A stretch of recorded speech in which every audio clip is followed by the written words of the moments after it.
Hi guys, welcome to TechLite Tutorials. Today I am going to tell you how to take a screenshot in Windows 10. I will tell you the easiest way to take a screenshot, so watch the video carefully till the end. So first of all, go to search bar and search snipping tool. After that, here you can see snipping tool. So first of all, you have to pin it to the taskbar that it becomes easier for you to take a screenshot every time. So right click on it, then click pin to taskbar.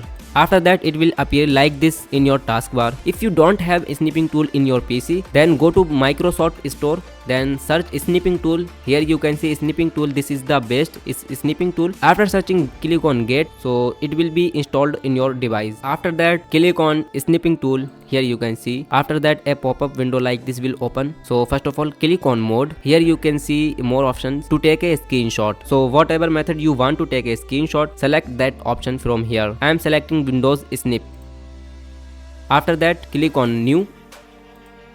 Then click anywhere on the screen. Then click here to save the screenshot.